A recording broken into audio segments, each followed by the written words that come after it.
Bantu mwese mwongeye gukurikirana kino kiganiro umuntu muzima aho twama tuganira bimwe mu by'ijambo ry'Imana bishobora kutwubakira ubwenge bikatwubakira imibiri yacu bikatubakira imitima mwese hamwe reka twongere twiragize ubuntu bw'Imana kugira ngo muri uno mwanya tugiye kuganira iri jambo ritwubake rishobore kutugirira akamaro mu buzima bwacu bwa hano ku isi bizonadutere kuzobana n'Imana mu ijuru. Uwo mugiye kuganira rero ni Eric Nshimirimana, tukaba tugiye kuganira ijambo ariko rijaniranye n'ivy'umubano mu muryango, rikaba rifise n'ikindi kintu riza gukora ko citwa education uburezi bw'abana. Rero turaganira ijambo ritubwira ngo ibiyago mu muryango. Ibiyago rero mu muryango nicyo jambo tugira tuganire. Impamvu dutegerezwa kuganira ibiyago mu rugo, mu miryango yacu, mu miryango y'ababanyi, nuko ibiyago ni kimwe mu bintu bituma ikintu cyose gishobora gukorwa ku isi. Ni kuvuga ngo haba mu bintu bijyanye na commerce, umukiriya n'ugurisha bataganiriye ntabwo byoshoboka, haba ku kazi, muri entreprise, ku ishure, mu gikorwa icyo ari cyo cyose, ntabwo hatabayeho kuganira, ntabwo abantu bashobora gukorana neza, barinubana, bikekanamwe ibintu, bigatuma abantu ico biyemeje gukora nico biyemeje gushikako badashobora kukigerako neza bitewe nuko ibiyago ntabyo. Rero ibiyago mu ncamake bifise agaciro gakomeye. Kubasoma Bibiliya mu gitabo c'itanguriro igice ca mbere umurongo wa 26 haratubwira neza ko Imana na mpwemu yera na Yesu bakoze inama bagira ibiganiro bigukundu bashobora gushiraho isi, bakayishiraho ibyaremwe arico bitwa nature, ibikoko, ibiti, amazi, umuyaga n'ibindi bitandukanye, byaba ibiremwa bitagira ubuzima n'ibifise ubuzima. Hanyuma hejuru y'ibyo Imana na Yesu na mpwemu yera bapanga programa yo gushiraho umuntu ariwo jewe nawe. Ni kuvuga ngo turemye gutya, turemanye inyama nyinshi, turezabiza ubwonko, ni kuvuga ngo inyama ziba mu mutwe, inyama ziba mu nda, hari ibitigu, amara, imishishito, inyama zitandukanye, amahaha n'imitima n'imitsi n'ibinyita. Iduha mu ncamake uwo mugambi wo kurema uwo muntu ni ingaruka, ni kuvuga ngo n'umusaruro wavuye mu biganiro. Ico nshatse kubabwira nuko ibiganiro mu bintu byose biri ku isi nivyo bintu byiza byubaka abantu, bikamara cyo bitwa amasipsion, ni kuvuga ibintu byo kwikekana, bimara urwanko, bimara kwiyumvira uwundi nabe, amamedisance, kuko iyo uko umuntu umuja kure niko mu ncamake ashobora kwiyumvira ibitari byo canka kiyumvira byo.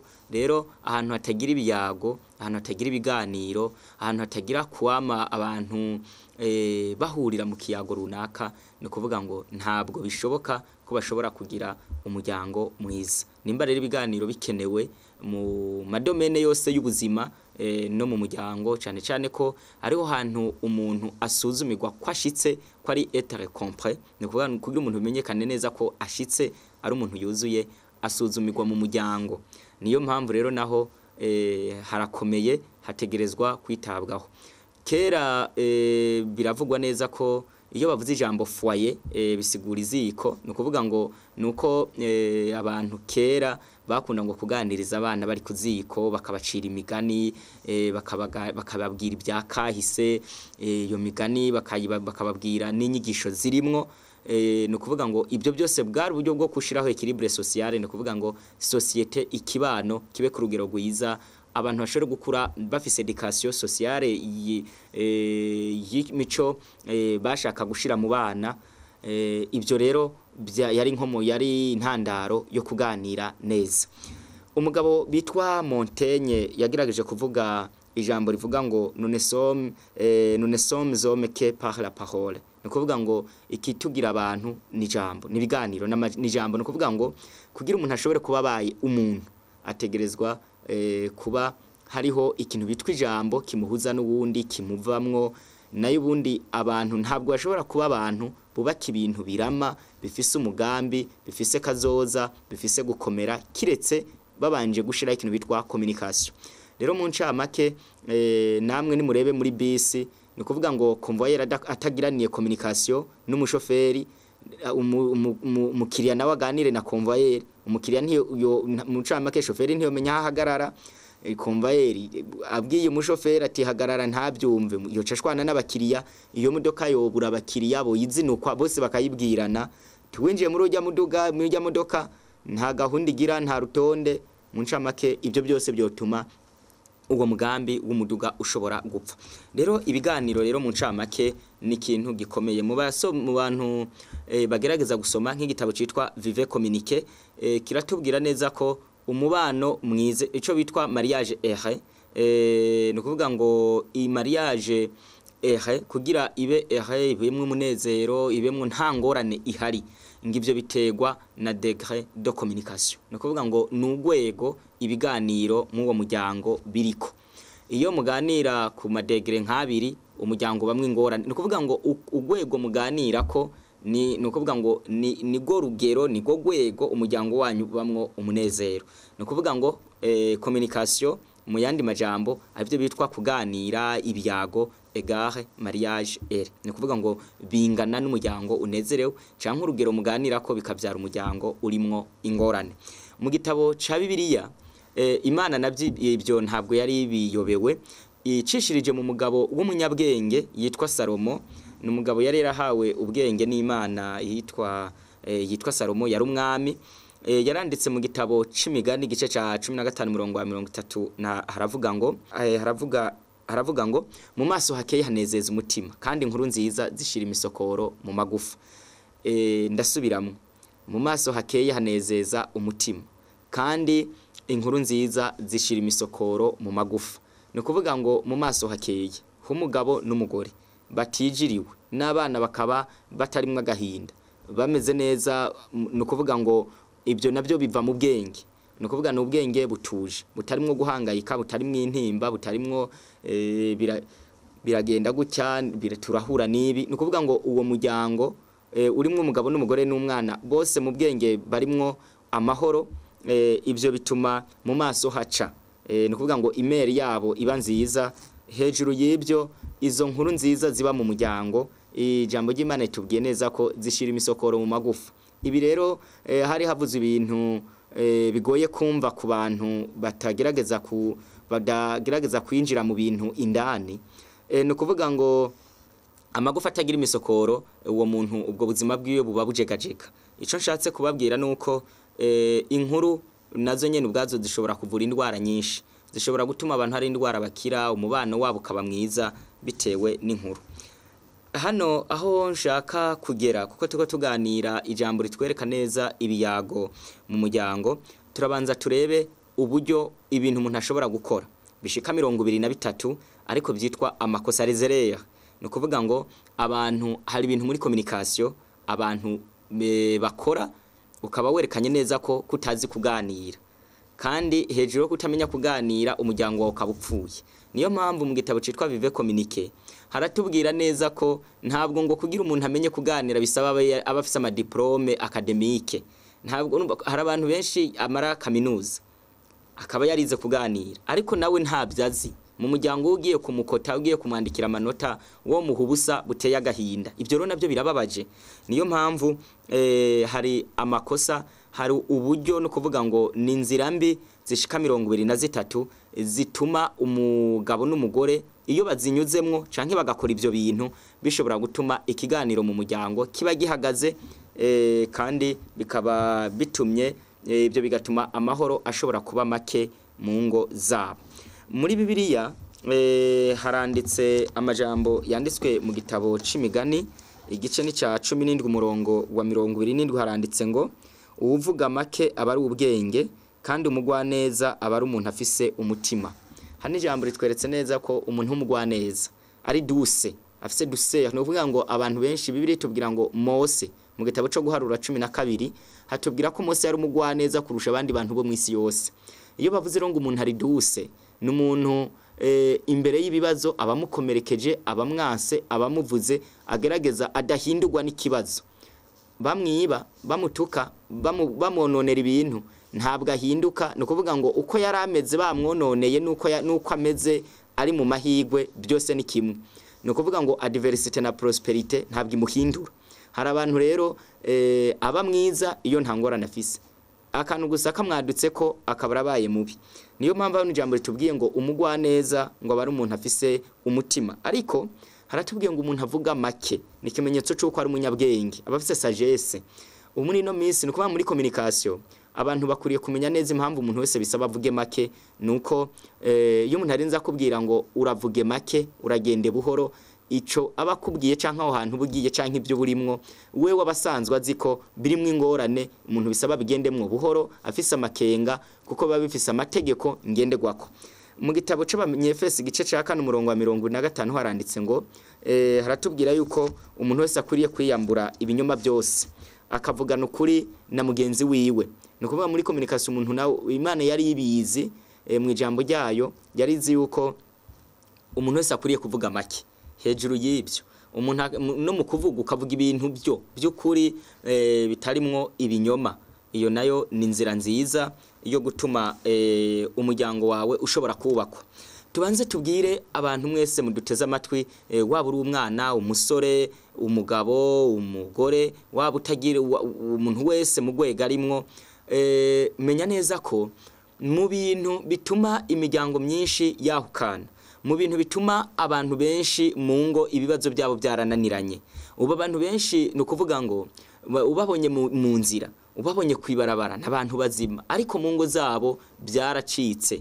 Bamwe baragabuye ibyumba, abandi bagabuye abana, abandi bapfa. Ni kuvuga ngo bapfa ingorane nyinshi, abandi ntibagisangira, amakofe, gukubitana, gutukana, haba harabashitsi, haba harabana. Ibyo nibyo byeze mu miryango myinshi y'iki gihe. Ariko impamvu ngibitera ku bushakashatsi bwakozwe bwerekana ukuntu umubano w'umuryango utegerezwa kuba umeze, kandi kugira habeho iyo equilibre, umugabo n'umwana n'umugore bose bashobore kubaho nta ngorane, bose ari abantu beza b'Imana bumvikana, naho umuntu atobasenga ariko hari ibintu akwiye. Urupfasoni nago ruza rutuma umuntu ashobora kwisonera, biratuma umuntu ashobora gukora n'ibyiza ariko atari ubuntu bw'Imana. No kuvuga ngo naho umuntu atobasenga ariko umuntu arakwiye kwiyubaha. Hano ijambo ry'Imana rigerageza kutwereka ko kuganira no mu bindi bitabo byinshi, nko mu gitabo citwa L'Itinéraire du couple haranditse ngo mu cigwa citwa divorce, kwahukana, haratubwira impamvu zituma abantu bashobora kwahukana. Iya mbere iri ku rwego rwa mbere banditse ngo ni mauvaise communication, no kuvuga ngo no kuganira ariko kumeze nabi. Iyo abantu mu kuganira kwabo kumeze nabi, ibyo bituma no kuvuga ngo ingorane za mbere naho zinjirira, ibyo byose mupfa nuko mutaronse umwanya wo kubiganira. Ibyo mubanyi wawe apfa n'umugabo wiwe nuko nta mwanya wo kubiganira, niyo babiganira babikoramwe amakosa. Ibyo nabyo nibyo tugiye kurebera hamwe kugira ngo Imana nyina amahoro iyo ijejwe kubaka imitima, nkuko byanditswe mu gitabo ca Zaburi 127 umurongo wa mbere handitse ngo uhoraho iyo atari we yubaka inzu abayubaka baba baruhira ubusa. Ni kuvuga ngo iyo nzu n'umuryango n'urugo, ariko Imana mu kugubaka yubaka umugabo, ikubaka umugore, ikubaka n'umwana. Ibyo byose rero ni kuvuga ngo Imana buri muntu wese mushoboze kumva ibyo tugiye kuganira. Rero ibiyago mu miryango myinshi byaraheze ku buryo ngo abantu benshi mu gitabo citwa Le Bonheur chez soi haratubwira ngo abantu benshi ngo baheruka ibiganiro muri fiançailles bariko barapanga ubukwe, niho baganira, niho bandikiranira udukete, niho bagana ati none sare ni yihe, nzo kwambara ihe kanzu, ibirato, mwe karuvati, tidushaka ivoitire imeze gutya, imiryango izoza ryari, abagenzi marene na garçon d'honneur. Ibyo bintu bakimeze gutyo, bakironderana, bagikumburanye, bakiri mu bintu bimeze nk'amayirizyo, no kuvuga ngo aho bari banezerewe. Uwo munsi bari banezerewe, umunsi w'ubukwe abantu usanga banezerewe. Ariko iyo ubukwe buheze, ibyo biganiro ngo biba biheze, ngo n'umugambi wa Satani ngo atuma ngo ibiganiro ngo biherana n'umunsi w'ubukwe. Bamwe barinanata bikamara iminsi mike, ariko mu miryango myinshi muri ino si imaze kononekara ku buryo ubushakashatsi buvuga ngo mu gitabo citwa Pour le meilleur et pour la vie haratubwira ko mu ngo 12 zubakanye zine ngo ziri muri cyo bitwa naufrage, no ngo ziri mu kaga, ziri muri danger. Abo ni kuvuga na makofe ni migere vaho igitwe uragapfa nugushirana nukuvuga ngo musanga aca ubundi nyuma nibyo biriyo na matate gusa n'induru umwe atashe kugira ngo ntatashe mubiwe. Aba nayo ngiyindi miryango 6 ku 10 ngo ibanye ariko yubakiye ku ijambo ngo niko zubakwa nta kundi ngo gitumye bataratandukana ni kubera basenga kavuga ati je ndasenga byo babibi aho bibona ndumukozi w'Imana ndirimba agapfa kureka. Abandi n'imiryango no bigisubira muhira emwe mu muryango wacu byo bishano ibyo abandi nabo n'ubutunzi sinshaka ko ubutunzi bwanje buryo wundi mugore canke buryo wundi mugabo. Abandi bagatinya abana tabana banje bararegwa n'ubundi baraba mayibobo ngo bagapfa ku bana ariko ngo sanjwa essence amour nta rukundo bafise nta n'umunezero. Kindi naco ni imiryango gusa ngo ibiri niyibanye neza ifise urukundo. Ayo makosa rero 23 niyo tugiye kuganira yerekana neza ko abantu batazi ico bitwa communication familiale, ni kuvuga ngo ibiyago byo mu muryango kuganira, ni kuvuga ngo biba biranga yuko mutabizi. Rero turabisoma tubisigure hanyuma umuntu wese agerageze kwipima. Hejuru y'ibyo turareba ingaruka mbi yabyo, tureba impamvu abantu bataganira, turareba ingaruka mbi zo kutaganira. Hano mu gitabo citwa Vive Communiquer hatubwira ibyo bintu 23 iyo abantu babikora biba byerekana ko batazi kuganira mu muryango, kandi akaba ariyo ntandaro y'ibibazo byose mubona biri mu miryango. Icambere baranditse ngo ni interrompre, no kuvuga ngo no gucira mu ijambo uwo muganira. Ibyo ro bireze umugore akaza ati ro papa w'abana mfise ikibazo urabona bimeze gutya nuko ngo ukazamva ataranaheza ngo ntusubire ngo kandi narakwihanije ngo rebaye kane ngo mu yindi minsi nzokuzura amaso. Umuntu agaca numa umwana yagira avuga ati papa rero urabona ibibazo bimeze gutya nshaka iki, naho yovuga ibitari byo, naho yo bari kavuga ibintu byo gufwangagura, ariko mwemerere umwumvirize ntumuciremo. Ibyo ro guciramwe umuntu umugabo yavuga umugore ati ntusubire. Ibyo byose no kuvuga ngo umuntu agaca aziba agaca genda ibintu byakanyemwo kazibe tetwa ni kuvuga ngo ibyo iyo umuntu aciramwe wundi umuntu ibyo nikosa rya mbere uza bikora rero yihane, ntabwo byemewe muri communication. Iyo ni kuvuga ngo iyo nikosa rya mbere abantu bakora muco bitwa kuganira mu miryango. Ikindi cya kabiri ni manque de contact visuel. Abantu benshi no kuvuga ngo baraganira ariko ugasanga ntibarebana mu maso. Umwe yibereye kuri ordinateur ubundi ati nukuri nashaka ndakubwira ko nshaka kugenda rero gusura wa muntu. Nukuvuga ngo umwe ari kuri ordinateur undi ari kamubwira undi ari kalisomera igitabo undi ari kalirebera televiziyo canke umwe yicaye reba hirya ubundi hirya ngo bariko baganira. Ibyo n'ububandi ntabwo byemewe. Niyo mpamvu muri communication abantu bakuriye kumenya neza ko abantu bakwiriye kuganira ariko barebana. Ibintu byo kubaho menga ntimurebana kuko mu maso ngo message bice byinshi kwijana bica mu maso y'umuntu ro muriko murebana n'ikimenyetso cyuko witaye ku byavuga. Ikindi ni interlocuteur kisanwe, ni kuvuga ngo umuntu ashobora kuba ari karumviriza uwundi canka ari kamubwira ariko ugasanga n'umuntu akunda gushavura akababara. Ibyo nabyo ni bibi. Naho umuntu bakubwiye ibintu atari byo ni bibi kugumuka ugacushavura ugacuvuga ngo nyimba ari ibyo ugacaye kubita mu gahanga ngo mbere je burya ngo warananiye ngo nubu mbere sinzi ugacutora amasaha ukamena televiziyo ugacukubita hasi telefone ugakubita ku kibambazi mwari ko murafungura imeza ugaterura ugacumena. Ibyo ntabwo ari byo. Ikindi ni interlocuteur selectif. Hari abandi bantu uri kumubwira wewe akuramwe ibyo ashaka ukamubwira ibintu 100 agaha agaciro 3. Uwo nawe ni mubi. No kuvuga ngo ibintu byose iyo umuntu agira iyo umuntu mu kuganira wewe akuramwe ibyo ashaka ibindi akabiha agaciro gake, ibyo nabyo bibabaza uwo baganira. Kindi naco ni interlocuteur suspicieux. Hari umuntu muganira ariko aguhigamwe amajambo akaguhamagara ati ngo hano ati wiwanyu wagiye yo gute byagenze kumba ariko aragutohoza aguhigemwe ugwitwazo. Uwo nawe mwene uwo ni mubi, kandi mu miryango myinshi niko bimeze. Baraganira ariko kamuhigamwe mutohoza mw'ibintu. Ntabwo ari bibi gukurikirana ibintu kuko n'umuntu ushobora kwanka gukurikirana ejo umuryango wawe kononekara bitewe n'amakosa, ariko uze wirinda kugira ibiganiro buri gihe byo gukurikira byo gutoramwe umuntu amakosa uhiga ico umufatamwo kugira ngo najya kosa nawe wamukorera rice rihera. Ikindi n'umuntu ari insensible. Hari abantu ganiriza ibintu ati rero urumva umugabo akaza akabwira umugore ati hari abashitsi bakora baza ni bane ubyitegurire, umugore agaca abona nibisanzwe ntarondera imfungurwa ntabiteho agaca yifatira urugendo. Ibyo no ku bagabo biriho, umugore yamubwira umugabo agacaguruka yifunze mu matwi agaca yigira, ibyo cyangwa gasanga ntakabakabwa nta ibintu buremere. Ico ni kindi naco ni cyo bitubwira ngo donner des signes extérieurs indiquent la compréhension.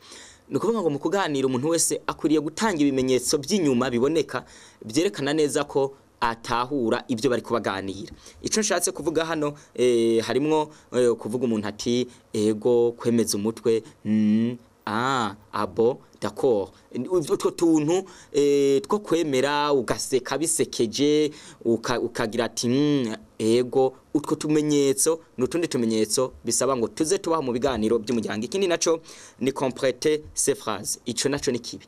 Hari umuntu akiri karavuga, umuntu aca yuzuriza ibyo yarashatse kuvuga kandi utazi ibyo yagira avuga ataraheza kuvuga, akivuga ngo urumva ari uwo mugabo Karori ngo ndabizi ibyo gira uvuge, agaca bandaniza akati nyimba ari nibi ngo nibi kandi atari byo.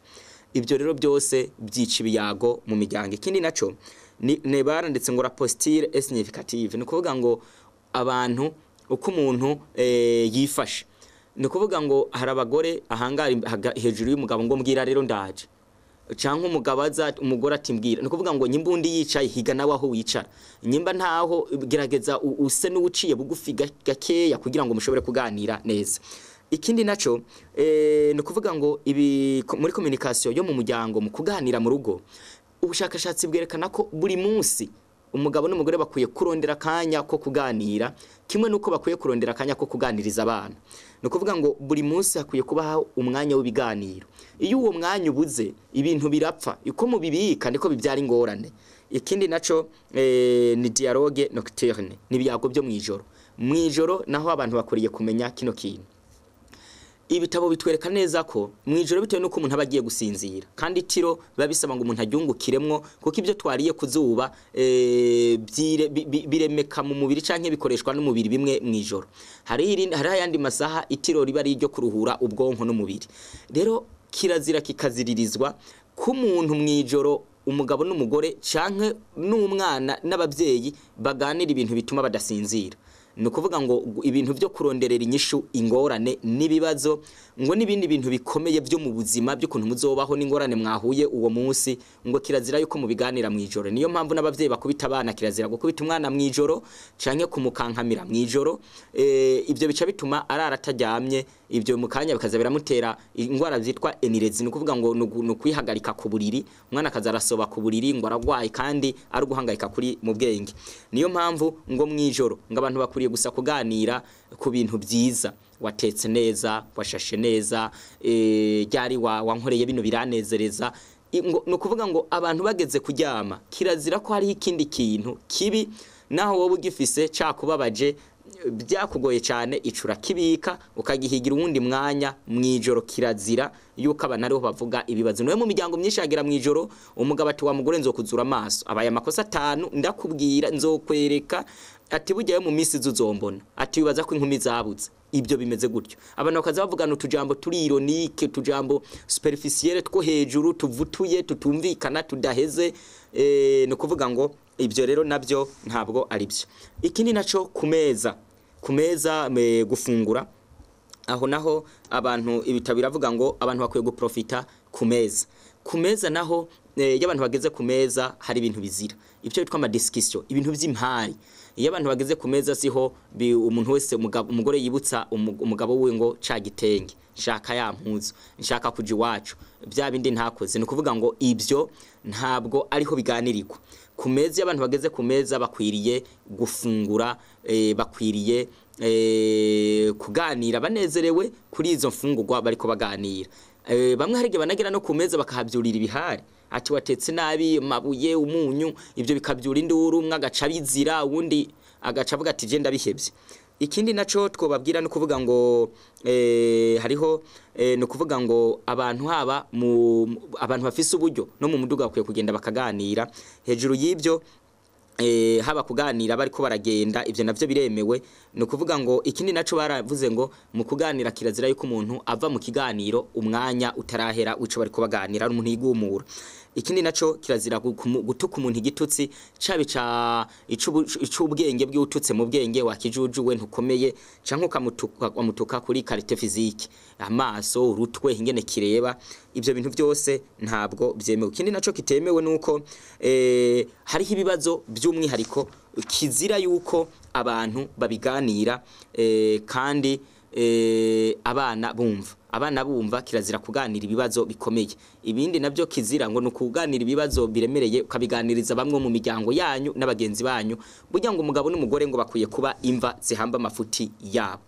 Aho ngeze ni kuvuga ngo impamvu abantu bataganira ni yihe, bamwe ntibabizi, abandi ngo banka yuko amakosa yabo amenyekana, abandi nabo babiterwa nuko ngo yanka yuko asangira ibyiyumviro n'imigambi n'uwundi, akanka ati ndamuhamagaye tuganira cambaza na bya bindi nibi ibyo byose bigaca bituma banka kuganira. Ikindi naco ni kugabanuka k'urukundo, hari abantu urukundo rwaheze, ibyo nabyo biratuma bataganira.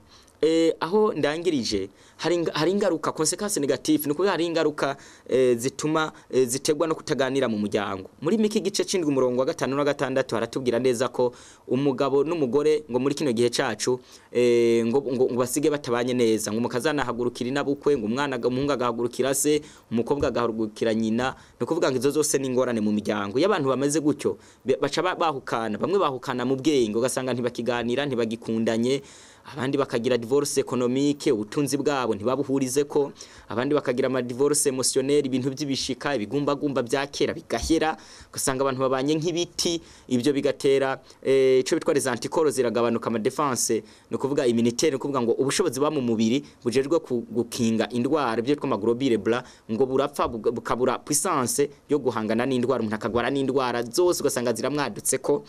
Ico ni kimwe. Ikindi naco abana bagwara stress, ugasanga barahangayitse, kuko muri kuva 25 handitse ngo abana bazozira ibiga bitanyo by'abasi, kandi muri Hosea 4:6 havuga ngo ko wahebye byagezwe byanje nanje nzoheba abana bawe.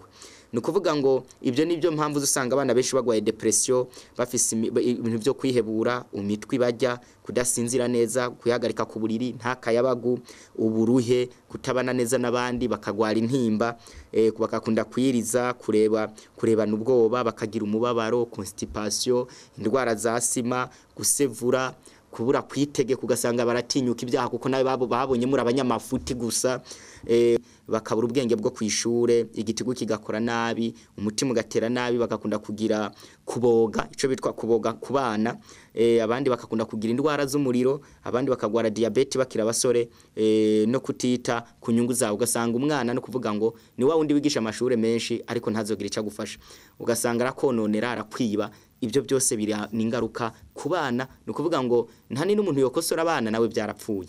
Rero bantu mwari mudukurikiranye mumenye twatuganira ibiyago mu muryango, nico kintu cambere gikwiriye, genda mu byimike, abatabihora babikora babikore. Bikorerwa rero henshi, mushaka kubikorera mu rugo, mushobora gusohoka mukagenda handi hantu heza mukabiganiraho mu kajarde, mushobora no kuvuga ngo aho hose biraganirirwaho. Umwana hari abagabo batakiganira n'abana kubera ibikorwa byinshi bataha, bagataha mu ijoro, abandi bagenda kunywa bagataha mu ijoro, umugore ntabone umugabo, abana ntibabonese. Ibyo nabyo byose ni ngorane, abantu bari okipe mu bikorwa, ibyo byatumye imiryango myinshi itaganira. Murekerera Imana iduhe ibiyago mu miryango yacu mu izina rya Yesu.